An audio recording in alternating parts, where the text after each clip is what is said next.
and welcome to GCU Reviews. Getting closer. What's hot and what's not. Getting closer.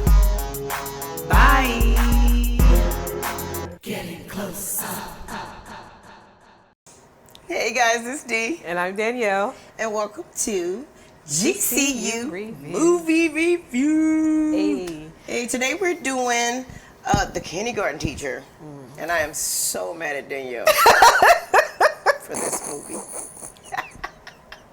Came out in 2018. And it was originally a book.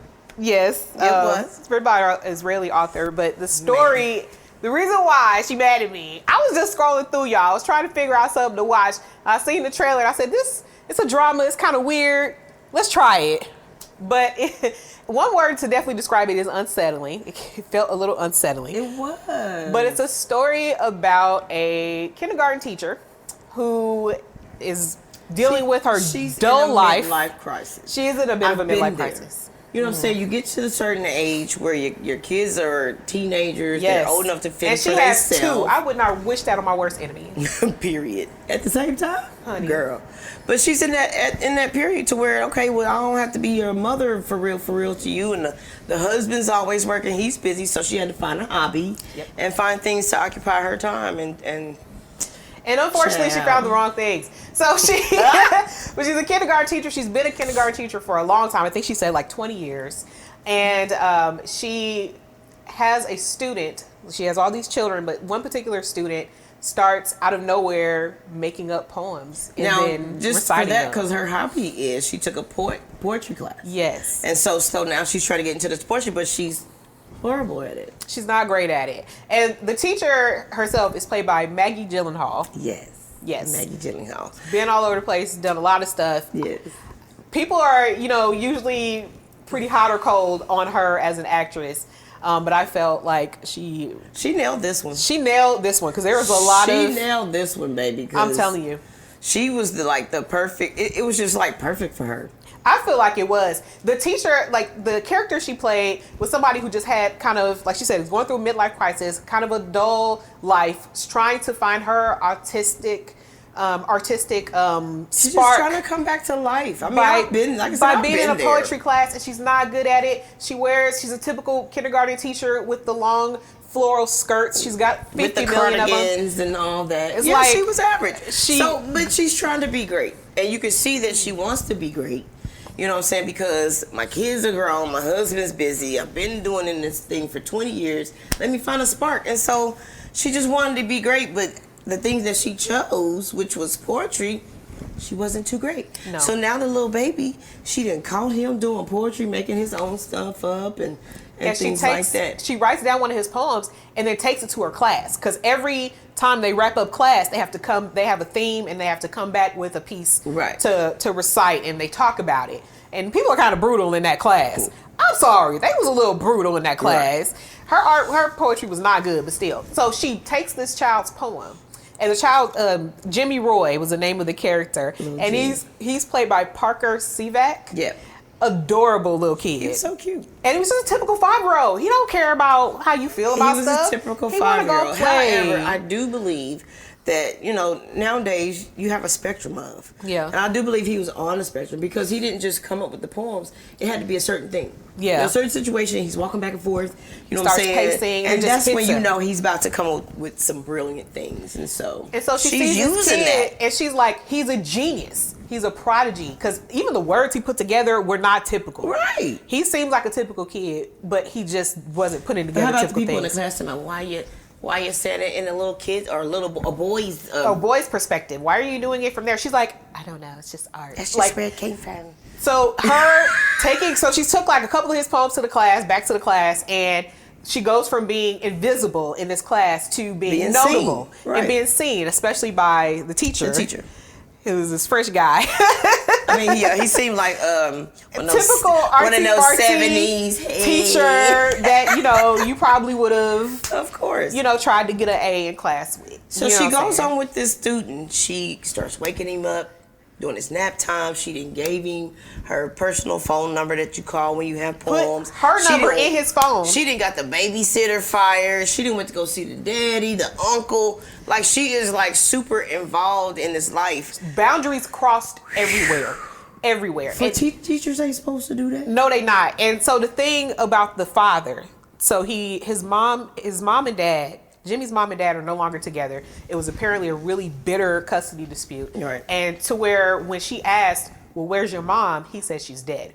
She's not, but that's how bad the divorce was. Right. And the dad pretty much has put that idea in his head. But he owns a nightclub. He's not a very artistic person. He's very practical. He's about making money. He's about making money. He wants his boy to play soccer. He wants him to go play baseball with his friends. But he does have a bunch of nannies, bunch of different people looking after Jimmy. To where the nannies are the girls from his nightclub, by the way. So of course, they not noticing his artist. They just trying to get a check. And so for Lisa, the teacher, Lisa Spinelli, this is like red flags to her. She's like, he's so talented and nobody's going to listen to him. Like, he's just going to fall between the cracks and nobody's going to hear his art. And I have to be the one to preserve it. I have to be the one to bring him out. I get that. Because his dad doesn't care. Nobody around him cares. I get that as a teacher. However, you don't take the baby and take him to a nightclub to go recite his art at 1 o'clock in the morning without permission, and then keep the baby overnight, because she said she was going to take him to baseball practice for the dad, because she was like, I feel like you guys really need help. Lines have been crossed. I feel like you really need help, and the nannies aren't doing a great job. I'll be happy to keep him for a few hours, and uses that as an opportunity to take him to these poetry readings and take him to the things that she feels like she want to take him to. What happened at the poetry reading? Who was there? Her poetry teacher was there, and he discovered in that moment that the poems were not hers, they were his. And he said what we're all thinking while we're watching the movie: what you're doing is wrong. You're not doing this for him, you're doing this for yourself. Like, it's clear that you've obviously crossed the boundaries. Why is this baby here in the middle of the night? But this after she slept with the teacher. Now, this is after she slept with the teacher. After he she crossed the lines over here. After he praised her over there. That scene, I was cracking up at that scene. I am not gonna lie to you. I was cracking up because I said, oh, she's about to use this boy's poems to get the D. I said, yup. Yup. And that's what happened. I'm like, okay. So he felt used. He's like, look, he's closing his pearls. He's closing up his coat like, this is what you did for me. Yes, he felt used. So so she takes him there. The poetry teacher says, hey, I don't want you in my class no more. You can't be lying like this. This is not okay. The father finds out about the whole thing because, of course, she kept the baby overnight. So he's furious. And missed baseball practice. Pulls him out of the school and moves him to a different place. She comes and finds the baby. Comes and finds him at his school and decides to kidnap him. She done had a big dinner with her family. She done got everybody sit down at the table. Yeah, she done kissed her husband goodbye. He didn't realize it was goodbye.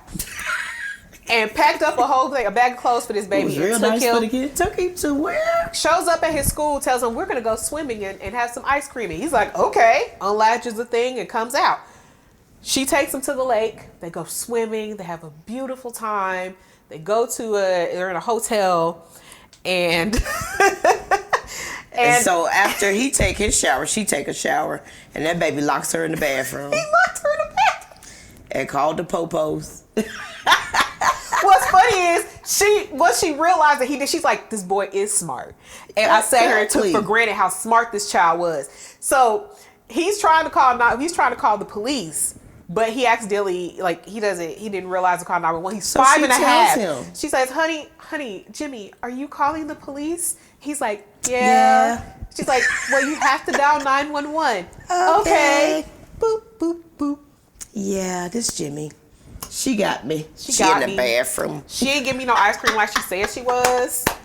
So I need y'all to come get me. So yeah, I mean, he was smart enough to know that what she was doing was wrong. But I mean, was she slipping into some type of mental breakdown, family crisis? I don't know what she went from normal to criminal. She just became obsessed. I believe she became obsessed. She felt entitled to this child's life because And the fact that her kids had grew up and didn't need her no more. didn't need her anymore. when They you- didn't have her when you same do interests. that, One of them yeah. wanted to go to the military. She was mad about that. You're mad but that's about what your that. kids do. You can raise them any Your kind of kids way you grow want. up. They're going to become their own individual Have some person. more if that's what you like, but don't kidnap don't need to nobody do else. that. So this is why I was mad at Danielle about this movie. Let's get to that The part. ending. Because the ending, once he did call the police and they came and got her and put him in the police car, he had a poem. The poems would strike him in a moment. I mean, and he was like, "Hi, hello, I have a poem." He's in the police car, front seat of the police car. Hello, I have a poem. and she was right. Nobody. Nobody's going to hear you, and nobody's going to hear your poems, and that's why I'm mad at her, because I'm an artistic person, and for this little baby to have an outlet, for one, which I mean, she went too far. She was a very She toxic went too outlet, far, but though. she was an outlet. But now he has nothing. Now he's nothing. I was mad. It reminded me of the ending of The Mist. Very much like that, where you're like, oh.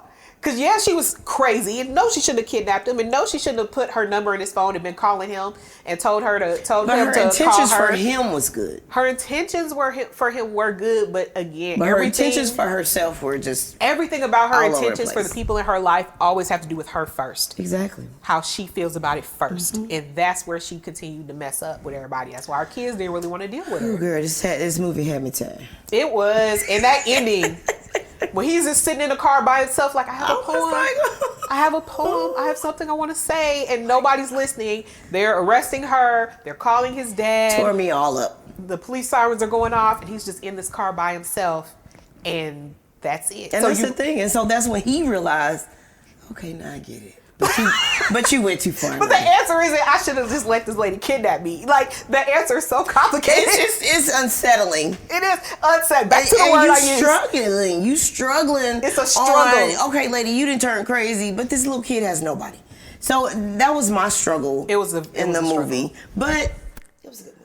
It was good. I felt I like it was Maggie. good. I like Maggie, and She played that little Maggie problematic. played that part. She played the problematic white woman so tough. Parker played that part. That baby did a great job. As a child like that, he played that part. He did a great So job. I'm gonna give it a hot. It gets a hot for me. I enjoyed it. I love complex storytelling. I love complex characters. I love when I you hate can't those tell. endings. You can't tell when somebody's good or bad because nobody is good or bad. Apart, Danielle. The endings when it comes to babies and art and I love oh my complex God. characters. Yeah, it When rips me. That just gets me. I like when you wanted have to to have a cuss her discussion about who's right, who's wrong, and the lines I aren't want to clear. talk bad to you. Why would you put me through that emotional roller coaster? You know how I feel. So yes, I'm gonna give it a hot. You got a high from us. I can't wait to find out what y'all think of this movie. Go find it on Netflix. It's currently streaming. find it. The Kindergarten Teacher. Make sure that you comment, you like, you subscribe. Y'all watch it and let me know what you think, okay? And y'all gonna be mad at her ass too. Okay, we'll see y'all next time. Until next time. Bye. Be nice to me, please. Thank you. And welcome to GCU Reviews. Get close up. What's hot and what's not.